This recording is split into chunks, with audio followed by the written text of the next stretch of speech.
Hi everyone, this is Thai's Fishing Tackle Industry channel. Thank you very much for watching. So today I would like to explain about the history of the black bass fishing in Japan. So in this video I would like to explain how it started and why it got so big thing in Japan, and I would like to explain in the final part current situation of bass fishing in Japan. Let's start from the history.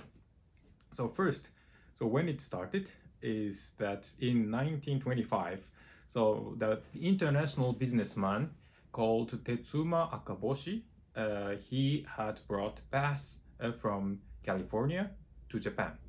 So the place he brought these fish is called Lake Ashi near the it's in Kanagawa prefecture. It's about 100, no, less than 100 kilometers from Tokyo Central. So in this place, he settled the fish. So it's interesting to know that he is, at that time, he's already a fisherman. He knew about the bass fishing in the States, and I'm sure that he was very attracted in the fish. And then, well, I imagine for his personal interest that he had brought, and he negotiated to the government, and he brought the fish into Japan in this Lake Ashi.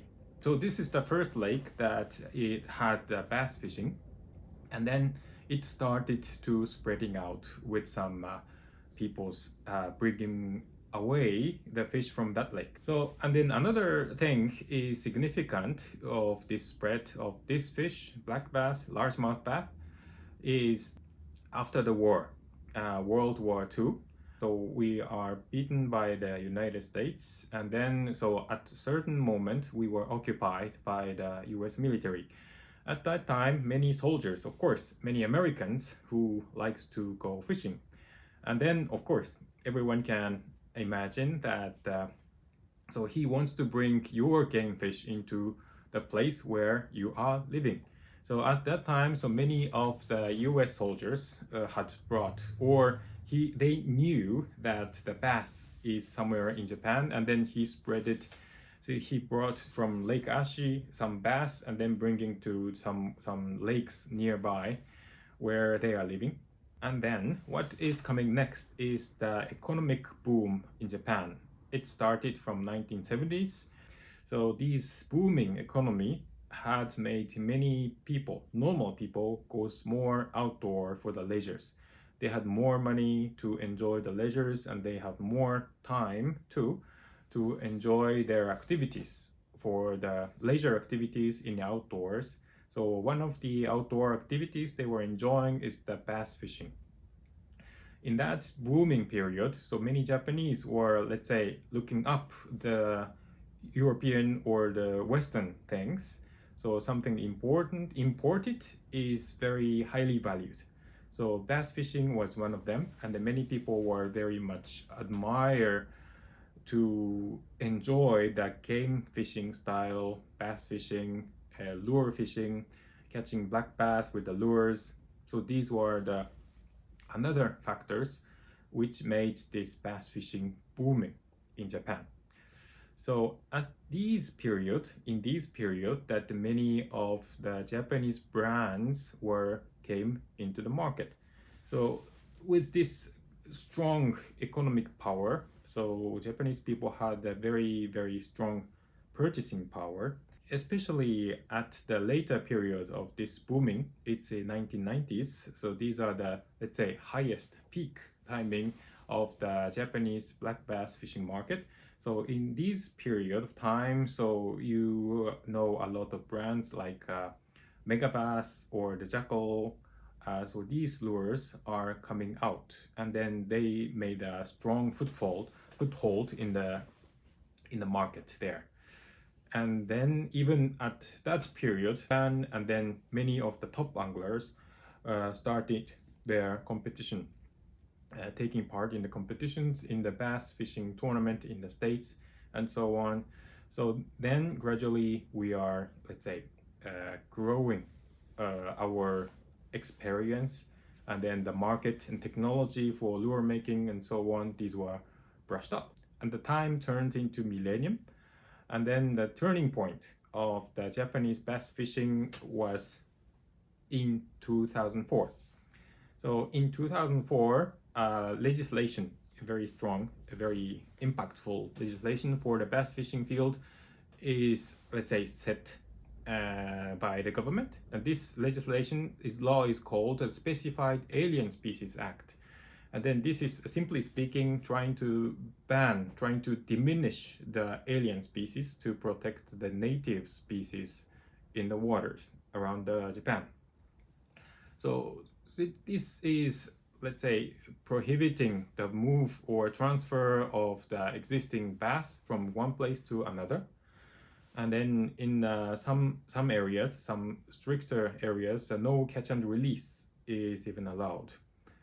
And this is quite a strange situation for bass fishermen. So you know that's so generally the black bass fisherman lure fishing is done for the game fishing, but actually this game fishing style does not really involving with the eating of the black bass. So that means probably you may be saying that the Japanese people are eating fish, so black bass, well, we are eating black bass, but actually not. So we are having a black bass only to enjoy game fishing, and that is the case. But actually, so what we are facing in 2004 with this new legislation was that no catch and release is possible. So because we have diminished this alien species, largemouth bass, so we are in a trouble. But luckily, let's say we can still enjoy the bass fishing as long as we are not transferring a bass from one place to another. This is okay. And then, okay, nobody is really, how to say, checking whether you are doing catch and release or not. So there's no clear cases of that the penalty with doing the catch and release. So practically you can enjoy bass fishing, and then in some of the lakes you can legally enjoy bass fishing there. So there are some exceptions, but you can imagine this is a kind of the atmosphere we are having. So still this situation is continuing. That is where we are now. And then still there are some argument in Japan that they're trying to diminish these black bass or invasive species. So these species are including the smallmouth bass too. But well, this is my opinion here. But it's been, the bass is there from 1925 in Japan. And then it's been already let's say over 100 years in Japan. So it's already integrated. This is something I can say. So if you'd like to take something out completely is impossible.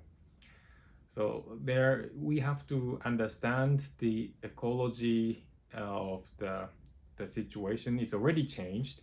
So at the moment that Mr. Akaboshi brought this fish in Japan, it started already.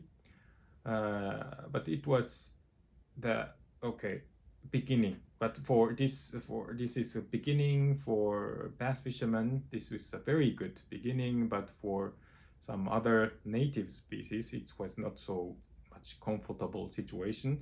But what happened is what happened. So it's not changeable now. So it's quite strange argument that we have to make this fish completely out from Japanese waters. So, but there are still arguments out there, and that is actually the current situation, current hard situation that Japanese black bass fishing tackle market is facing. But so as I explained, there are some lakes possible. You can enjoy bass fishing there, and then there are some rooms that we can survive with bass fishing lures in the Japanese market. So that is basically that's it for the moment. Thank you very much for watching. And then if you have any comments or thoughts, please write in the comment section below. and then we can discuss for the, let's say, constructive argument about this Japanese situation.